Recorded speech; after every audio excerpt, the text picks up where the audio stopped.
From the Royal Athletic Club in Burlingame, California, hello everyone and welcome to what promises to be a memorable television broadcast of professional handball. I'm Ben Thum, and joining me on this unique occasion are, on my left, one of the finest handball players in the country, presently the National Invitational Masters champion, Rick Christian. And on my right, a familiar face to millions of TV viewers and fans of Fox TV's Sunday night comedy, Married with Children, Ed O'Neill.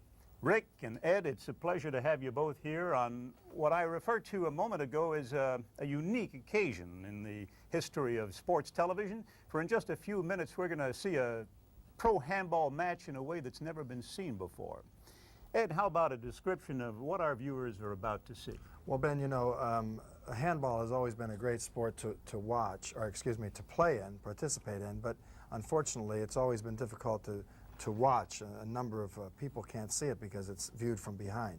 But with the 6 cameras that we're using today, we're going to be able to cover the court with so many different angles that I think it's going to be interesting to be able to actually go into the court and get the feel of what it's like to be in there. So it should be very exciting. You know, Rick, you've been playing this game for an awful long time, and according to the President's Council on Physical Fitness, handball is just about the most aerobic sport there is. Now, how difficult a challenge is handball, say, compared to other sports that we see? Well, like most of the people who spend their weekends watching a little tennis, a little baseball, and a little basketball, handball to me seems as difficult as, or more so, especially in the skill level. As far as physical endurance goes, I've seen matches last 2, close to 3 hours, and opponents and competitors are completely exhausted at the end of a match, and you can see that every effort and every ounce of strength has been used in the course of a match. Right. You've really got to be in shape to play this game. Very much so. Yeah. Very strong. Well, now let's get to meet the players on today's match, starting with the #1 ranked pro on the tour, John Bike. Ed, you've played with John. What is it that he possesses that allows him to rise to the top of the sport of handball? John has great strength, power, great strong left hand. He's left-handed. He's got tremendous legs. Just a great all-around natural athlete. He is, you say, very strong, and yet for a strong big man, he has unusual speed, does he not? Yes, very good speed and very agile, and runs down most shots, can dig and retrieve, and plays defense deceptively well. And most people just see the power, and they don't see that he really does have a very good all-around game. You know, not since the mid-70s, when a young player from Juarez, Mexico, by the name of Nati Alvarado began turning heads, has a genuine handball prodigy appeared on the scene. But that is certainly what you would call 17-year-old David Chapman, who in 2 short years has risen to the #2 ranked player on the Pro Tour. Rick, this is a rather amazing feat, is it not? It's outstanding. It's one of the great things that's happened in the sport of handball in the last 20 years. I started playing handball when I was 12. It's good for the game to have the young players come in. Even as early as 15 years old, 2 years ago, David was pushing some of the veteran handball players around the court with a lot of success.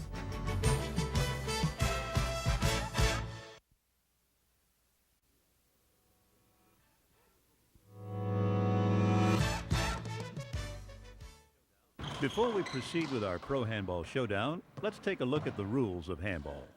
Each rally begins with the serve. The server strikes the ball from between these 2 lines, known as the service zone. The ball must strike the front wall and then carry across this back line, also called the short line. The player receiving serve must return the ball to the front wall before it bounces twice. If he fails to do so, the server has scored a point. Only the server can score a point. If the player receiving serve wins the rally, he becomes the server. This exchange is known as a side out. The most exciting play in handball is the kill shot. When perfectly hit, the kill shot can't be returned. It strikes the front wall as close to the floor as possible. It's also the riskiest shot to hit because the margin of error is so small. Another common return is the ceiling shot. Whereas the kill shot is designed to end a rally, the ceiling shot keeps the ball in play. Because of the way the shot is angled, an opponent must move to deep court to return it. It's also very difficult to hit a kill shot when your opponent has hit a well-placed ceiling shot. Remember, to win a handball match, a player must win 2 out of 3 games. The first 2 games are played to 21 points. If a third game, called a tiebreaker, is necessary, that game is played to 11 points. The first game was all John Bikes. John jumped out to a quick 7-0 start and racked up another point on this rocket of a shot that was just too hot for David to handle. From our overhead camera, we can see the ball angle away from David. He never even laid a hand on it. David's touch game was just a little off, and his ceiling shots were coming off the back wall.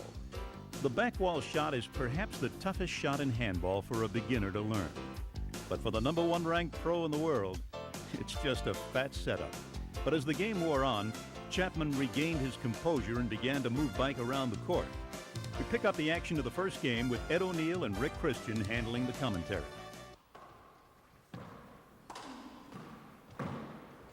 And it looks like David is starting to get his rhythm and start to challenge for this match the way we knew he would from the beginning.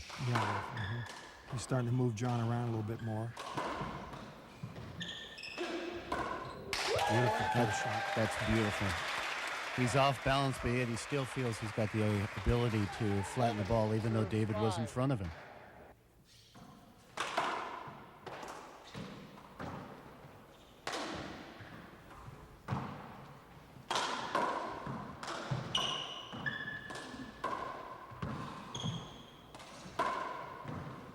Well, if you can learn anything from watching these guys, it's using those walls on defense, isn't it? That's why we've got 4 walls to play with. Yeah. The 1-wall game is played quite differently than the 4-wall, and these guys are using the court, all aspects of it. They use all the walls. Look at this. Great strength. Ah. Again, another somewhat off-balance shot. But Bike quickly gained control. Using his superior power, he repeatedly moved Chapman from front to back court, never allowing the 17-year-old to set up for a sure kill, while Bike set up camp in front court, purposefully extending the rallies to tire out his young opponent, waiting for the perfect opportunity to end the rally with the kind of patented pass shot that has made John Bike the #1 pro in the world. When the smoke cleared, John Bike had moved to a 19-10 first game lead. On this point, Bike took the ball out of the air and placed his shots down the side power alleys, taking David Chapman on a tour of the court, not just from front to back, but from side to side as well. Rick Christian and Ed O'Neill describe the action of the final 2 points. Ed, you can see that John's intensity level is as high as it's going to get. He's not thinking about the next game right now. He wants to get this over with as quickly as possible, get the win in the bag, and go for the next game. Right, he wants to close it out, Rick.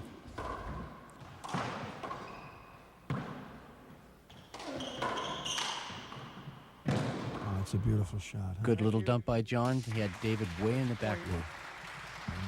Good offensive percentages there with him behind him playing. 20 serves 10.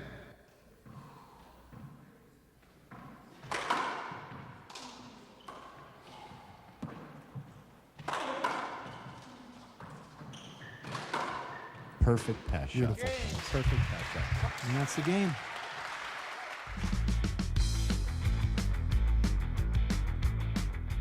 At the start of the second game, both players had trouble getting untracked. With the score tied at 1-1, John Bike lackadaisically tried a behind-the-back return. This replay also reveals David Chapman grimacing in pain from a twisted ankle. Would he be able to continue? With the score 4-3 in favor of Chapman, a furious rally ensued. It ended with David on the floor pounding the hardwood in frustration. Even though Bike was losing rallies, he seemed to have control of the tempo of the game. With the score at 6-3 in favor of Chapman, Bike had David bouncing off both the floor and the walls to gain a side out and the serve. Ed and Rick called the shots.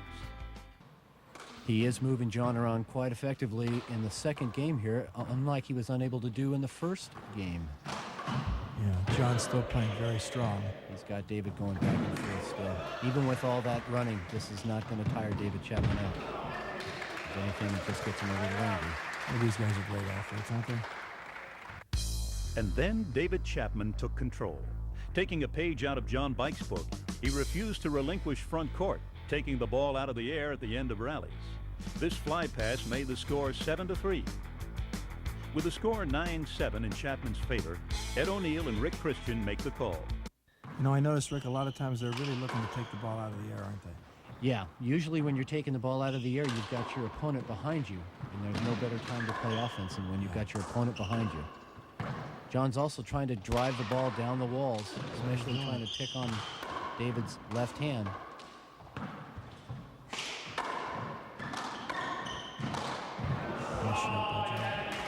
He's off balance there, with the foot in the air, but I've seen him make that 100 times. After a timeout, Chapman continued to roll. A flat kill made the score 10-7. Another rollout in the right corner made it 11-7. Here we can see John's mounting frustration as he tries a wild kill while falling back as David controls front court and places the ball perfectly down the left side, bringing the score to 13-9. In the next two rallies, David Chapman displayed the amazing intelligence and shot selection that separate him from past teenage phenoms. Here he has a back wall setup and elects to drive the ball down the right sidewall, pushing John back and getting an easy setup to put away. Score 14-9. On the very next rally, David gets the identical setup. With Bike respecting the pass shot, David now has him on his heels and is able to score with a kill down the left, making the score 15-9, with David continuing to pull away. From this front court angle, we can see a complete role reversal from game one. David Chapman controlling front court, moving John Bike around the perimeter of the court while he maintains the center. This beautifully executed right corner kill made the score 17-9. Finally, with this flat back wall kill, David Chapman won the second game 21-9 and earned the right to serve first in the tiebreaker. The first player to reach 11 points would win the match and the largest paycheck in the history of professional handball. And now, here's another great moment in handball history brought to you by Spalding, the official handball of the United States Handball Association. In 1972, Paul Haber and Dr. Bud Muehlheisen met in the first hands against the racket match, pitting the national champions in both handball and racquetball in a winner-take-all match. Five-time national champion Paul Haber was victorious on this day, surprising a lot of people in the process. A proud moment in handball history. Coming up next, the electrifying tiebreaker of our Pro Handball Showdown in its entirety.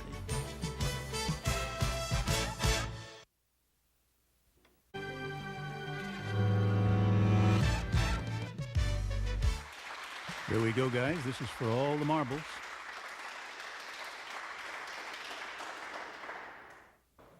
Okay, David Chapman starts the tiebreaker, scoring 10 points in the first and 9 points for Bike in the second game. 2-11, 0-0. David serving to John's right. And a beautiful shot. I think David is trying to tell John something, like you're in for a battle, and I intend to be the victor. Of course, in 12 previous matches, David has yet to win, but I think David senses that he's ready to take John finally, and this just might be the time and place to do it. He's playing with a lot of confidence there, Ben. Right off the bat, playing offense. He shows he's not here just to play, but he wants to win this. Well, look here, Rick, we've got a short serve here. David's going to get up again. He lost the volley, but he appealed the short serve. Big break in his favor. It's one of those rare moments when the linesman overrules the ref. Yeah, and John didn't argue. Now they're trading stealing shots, looking for an opening, huh, Rick? Ceiling shot hit a little too hard to these pros is nothing but a good setup. Here it is. Ooh, John skipped it in. Skip that ball in. They're going for the shots, though. I like to see that they're playing offense, not just wrapping the ball around. There's got to be some nervousness there and excess adrenaline that needs to get worn off before they really get into their groove. That's a shot that John often makes. He didn't miss that one, though. I think he just got in his groove. David missed the ceiling on that left-handed ceiling shot, and John flied it. John hasn't taken many balls in the air, but that was a good time to do it.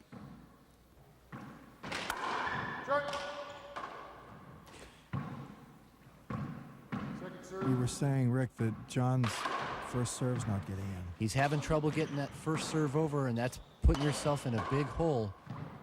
Similar to a tennis player having to play off his second serve. Yeah. You can see it here. John's off balance and still able to hit a hard driving pass. And then he's caught on his heels, backpedaling, and he buries the ball for a point.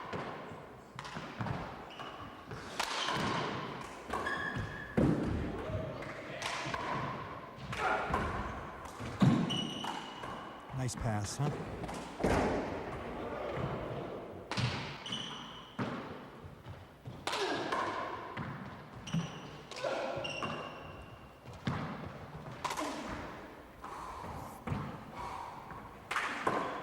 It's like a four-dimensional chess game. Moving them around. John missed a big setup. John's missed a few of those setups in this tiebreaker. I'm wondering if that's a reflection of his physical tiredness or what. Could be his legs. They've been playing hard.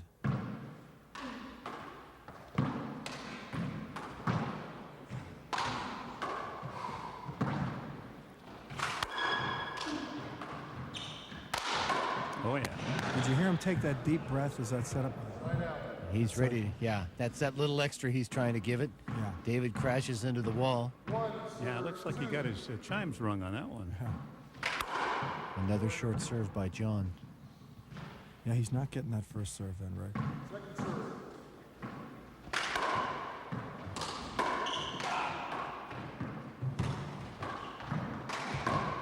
Oh, what a shot. That was a good reaction, a good reflex, because David had him jammed a little bit on that reverse that he hit. Yeah, yes, he Over the did. ball. Yeah. Brought that ball right into his waist.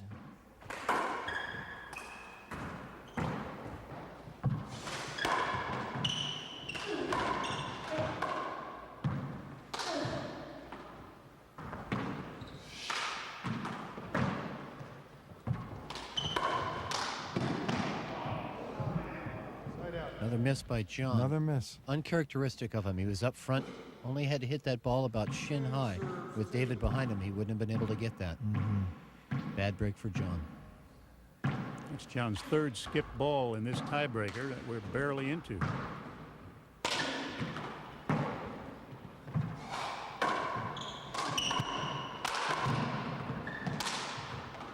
Nice wraparound.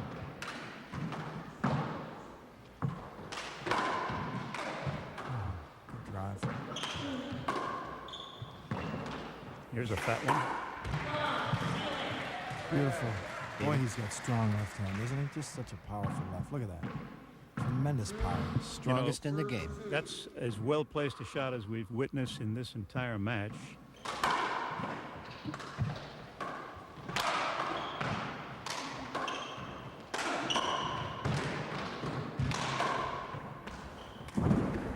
Ouch.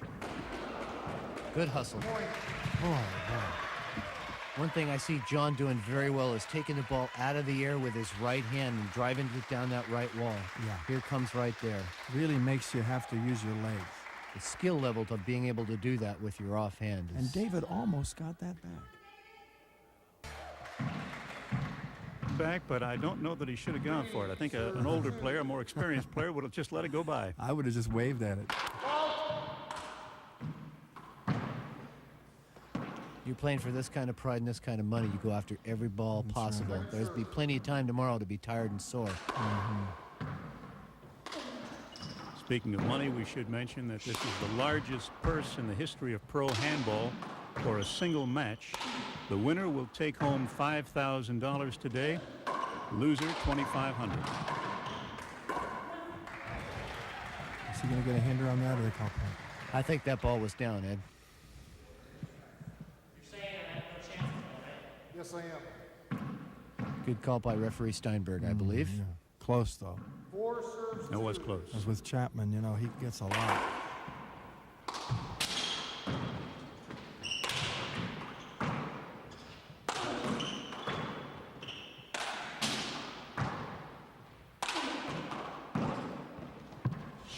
What a beautiful offhanded kill, huh? Big back wall setup off the offhand, and he has the confidence at this late stage of the match to go ahead and play offense with it, even though David is in front of him. I bet you that reminds you a lot of yourself, Ed.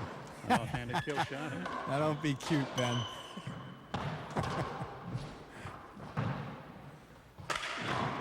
Oh, what a beautiful shot. 37, 38 feet, back corner, absolutely buries it. You know, you really see how he makes them pay when he has time to set up. When he can get those big legs in position and drive on the ball, second to none. John's got out to a nice, comfortable lead here. He'd like to keep pushing now, wouldn't he? He doesn't want to let anything can happen in these tiebreakers. Just like that. Boy, oh boy. Notice there where you see the pro players, David, that ball's clearly on the far left side of the court, yet David turns the ball around, paints himself into the left side wall, and plays right-hand offense as often as possible.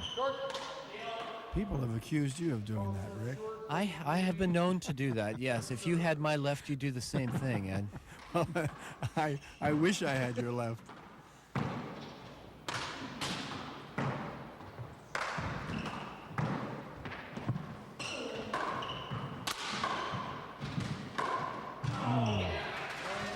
That was a smart shot.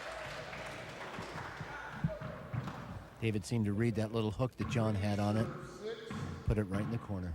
Killed it on his knees.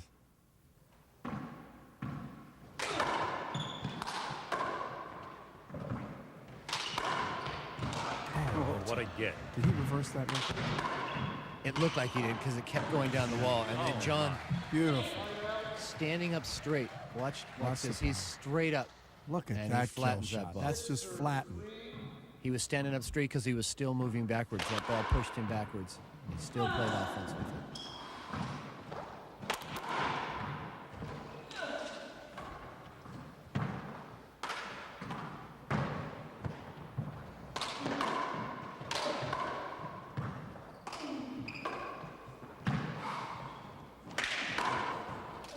That's a great get. Unbelievable. That ball was by him. Unbelievable. He's so tenacious.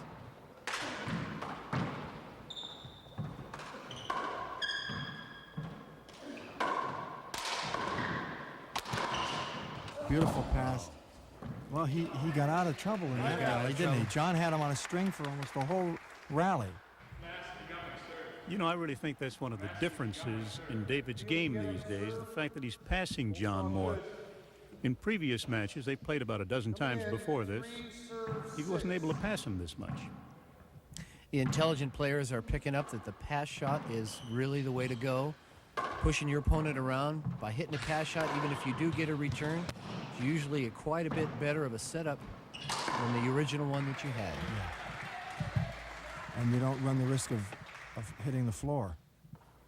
You know, I was talking to David's dad the other day, Fred Chapman, and he told me that he sent David out.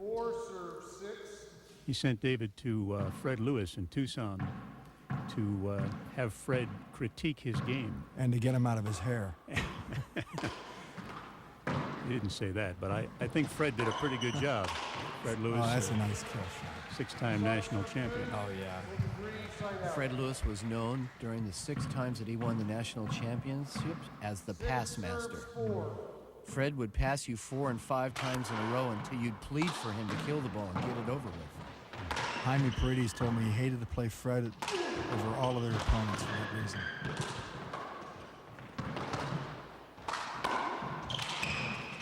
Now that's a hinder, isn't it? Is it a hinder? I don't think so. The ball was was that a down point? far enough, and John didn't seem to argue it. Mm-hmm. That's As another if- close one, isn't it? Yeah.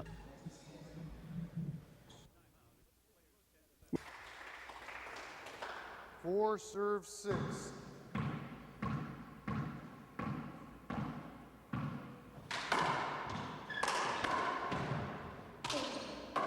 Boy, David has an educated left, doesn't he? I think that's a good way of putting it, Ed. He doesn't score a tremendous amount of points with it, but it never gets him in trouble. No, he doesn't. He really knows how to get out of trouble with it. But he blew that one there. He looked like he was off balance when he hit that right into the right corner. You rarely see him miss a shot like that.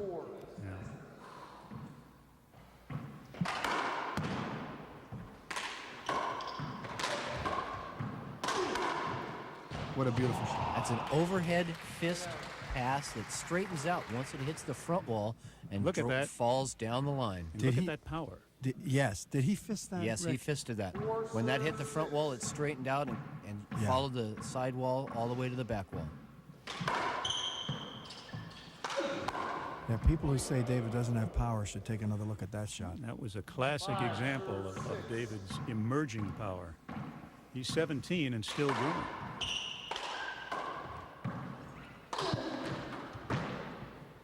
In David's early times of starting to make his way up the pro ranks, some of the sentiment was go ahead and crowd him a little bit. If he hits you, he's not going to hurt you that much, and you might take a shot away from him. Nobody's standing in front of him anymore. No.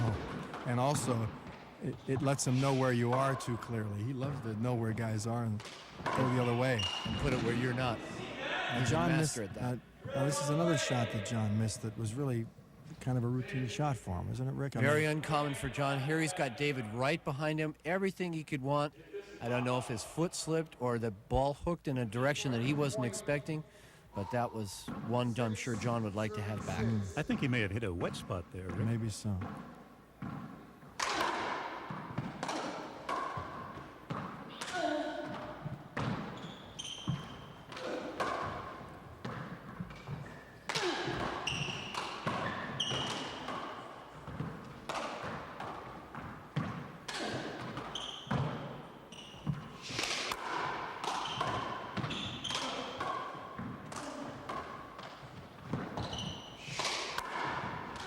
Ball was almost by him.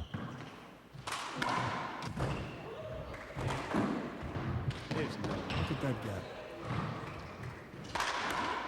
Pass after pass after pass. Missed the ball. He almost got that one too, though. That was a remarkable rally. Another coat of paint. That ball makes it to the front wall. That rally was 22 hits. My goodness, that was just incredible. Look at David just feather that ball in there, but John's right on it. Look at this get. That's incredible. That really is beautiful. Very few people in handball can get a ball like that. And this one. Look And at now this, he Rick. drives He's them back. completely passed, and he gets it back up. But they're coming weaker and weaker. And now, while we've got a break in the action, let's roll the tape on an interview with David Chapman that took place earlier this week. Never has a handball player accomplished so much at such a young age as has 17-year-old David Chatten. He's the national singles and doubles champion, the #2 ranked pro on the Gatorade Spalding Pro Tour, and the hottest topic in the world of handball today. I had a chat with David recently where we discussed the past, present, and future of his pro handball career. David, I'm curious to know how handball first came into your life. Well, I was introduced to handball through my father. He played in all the tournaments, and I kind of followed him around to all the local tournaments, watching people play, getting on the court, throwing the ball around. What did you think of the game when you first saw it? Did you think this was a game that you'd want to play? Yeah, I always thought I'd be involved in it because my dad was all involved, and a lot of my friends were handball players, and I just enjoyed the atmosphere. It was never an easy game, say, because my left hand was always really, really weak, and it takes two hands to become really good in this sport. A lot of practicing helped get my left hand better, getting on the court, just playing a lot, experience, just trying to get a little stronger was the basic thing. Who are the players on the tour right now who give you the most problems? Showdown Bike gives me the most problems of any player. I have the toughest time against him because he's so strong. He doesn't get tired, and he doesn't have many weaknesses at all. It's tough to beat him point to point. I try and get it to his weakest part and go for all my shots and just hope that I make them. Do you see any areas now that you could improve on? I see a lot of areas I can improve on. Really? Like my Like what? serve, my left hand still is not where I want it to be, and I want to develop a little more power and strength. in my upper body. Do you see handball being a part of your life for a considerable period of time? I don't think I'll ever be able to quit handball. I think it'll be a part of my life until I die. I'd like to be the best all-around player there ever was. I love to play and I love to win. I'm not a good loser at all. So it helps to win. It helps, yeah, it helps a lot. Resuming play, 6, serve 6. And things are heating up now, gentlemen. Short, Still can't get that first serve in. I'm sure John would like to be able to do that. second serve, Going with the famous Dominator serve that he perfected while he lived here in Northern California.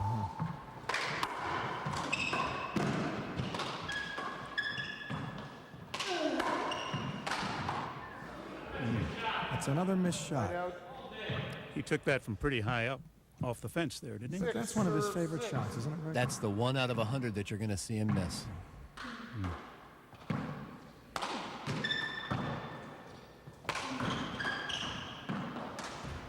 Missed the ceiling. Killed it. And that's, I think, the first one David killed with his left hand. Left hand. But he did get that back wall set up by the short line. That's Had to kill him. that helps a lot. 6. Going to the lob serve.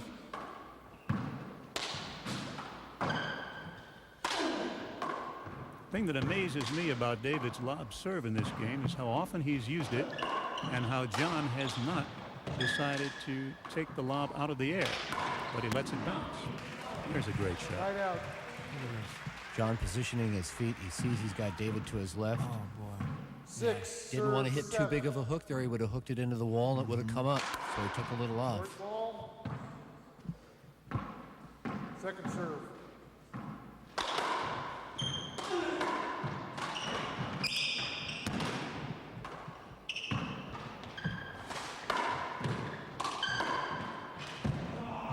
Ball caught the crack. right out, David's drives that ball.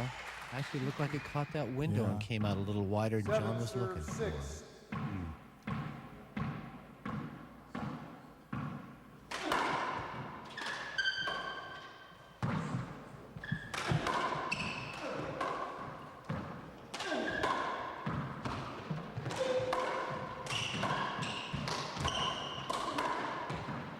Beautiful pass. Beautiful pass. One after another, and then he killed it. That's classic handball there.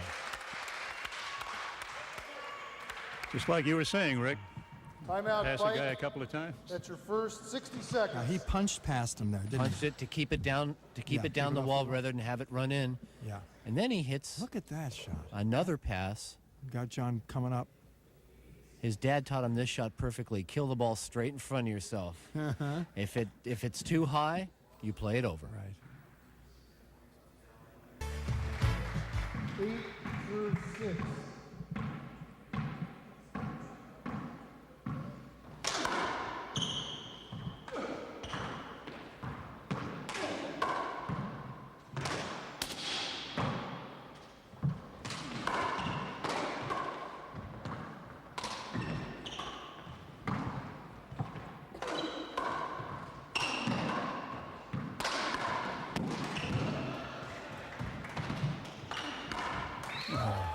That's remarkable.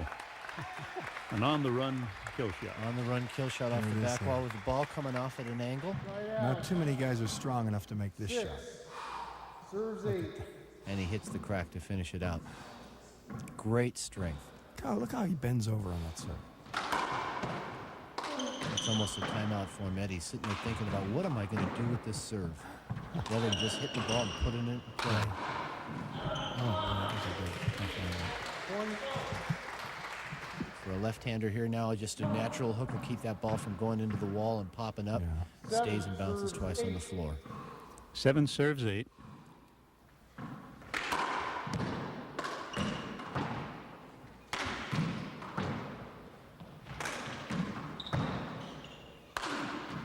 In that defensive game. Another right-hand offensive opportunity that John Bike completes. You know, Ben, you don't film a lot of handball games these days on television, We're very lucky that the televised match we picked has a match like this. It really is sensational the way these guys are going neck and neck throughout this tiebreaker. Oh, boy, that was tough. Now, that's another close call, isn't it, Rick? I mean, I would say it's a correct call, but he almost has a chance at this ball. There is a screen there. Looking at it from our angle, it looks like he might have got to that ball. But David didn't seem to protest too much. No, because I think he played John a little bit, too, you know. Yeah, he's looking for it. Yeah. At 15, that washed. It doesn't anymore.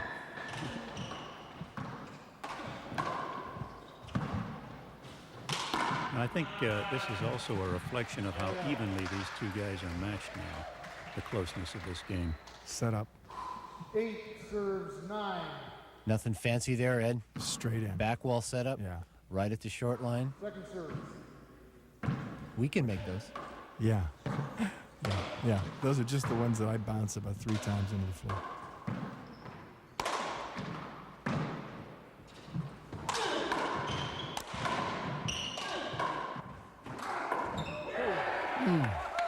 There's another example of a shot that a lot of guys can't make. Nobody on the run. Ed, nobody else in handball makes that shot. He's airborne here. He's falling backwards, and he has enough to hit that ball with a lot of velocity. Well, now, Rick, I have hit that shot myself that time or two in the past. Pardon me, Ed. I hate to. So there are two guys in handball who can hit that we've shot. got that. Ed O'Neill Got that and going John for Bike. us. I thought he got that ball. Again, the sportsmanship, a big part of our game. 8 serves 9.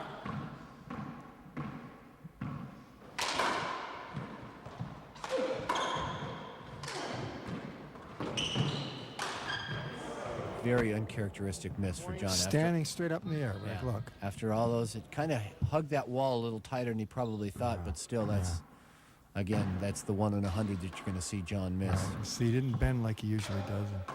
He'd really like to take that point over if David would let him.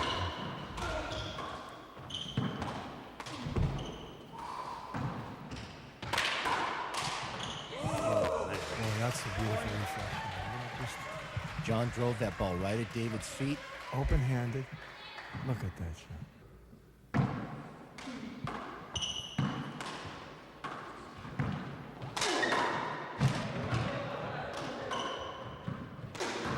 I love how they use those walls to just keep going around when they don't have when they're on defense. When they're on defense, you see they're keeping their opponent at the 38, 39-foot mark. Yeah. Very difficult to play offense back there.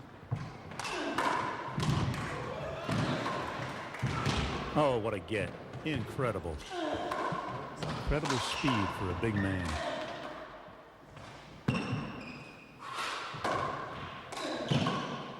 He's got the back wall. Yes. Oh, what a great shot. John needed that shot, and David gave it to him. That was a fat one. You just saw one of the best volleys in handball. See David coming up behind his shot. Look at John, how quickly he turns around. On the floor to the left, now Look at on the this floor to cat. the right. Look at that. And That's he gets incredible. he gets it back with enough power to drive David all the way back to the back wall. Here again, John with his offhand, playing conservative, playing defense with it to get that big left hand on it. And going right into the right corner. Replay. 9 serves 10.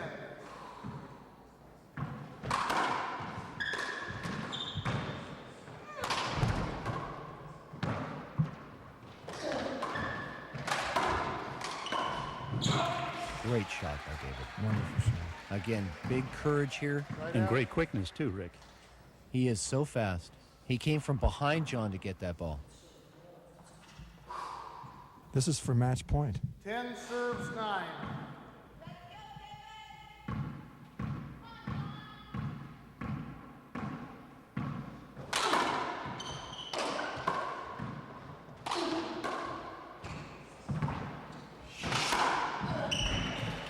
Beautiful pass. Look at the power with that left hand. I think you said it before, Rick. There's rarely been a player in handball history who hits a ball as hard as John Bike. Very true. Just not getting that first serve in like he'd like to. That was about 4 inches short of an Second ace. serve. for a 10-10 tie. He's going to have to earn it the hard way. John has got to score here. There's 10-10. Boy, he does. You willed it to him, Ben. Wow. 10-10 and tiebreaker. Doesn't get any better than this. This is suspense. 10, serving 10.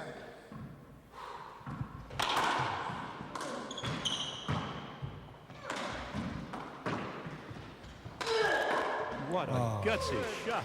At 39 feet at 10-10 and a tiebreaker for the biggest prize money ever in handball history, David Chapman hits a ball 3 inches high from 39 feet. That's just something you don't see often. You just don't see this. Especially with the match hanging in the balance. Had he missed that shot, and the degree of difficulty is extraordinarily hard, had he missed that, that was it. That was it. That was Exactly. it. Incredible. Playing with 10-10 for the match. great confidence. Okay, resuming play. 10 serves 10.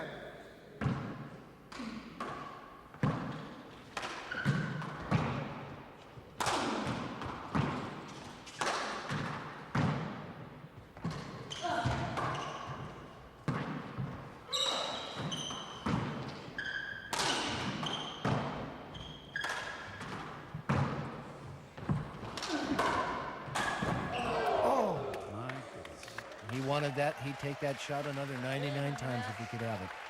But what a great match, huh?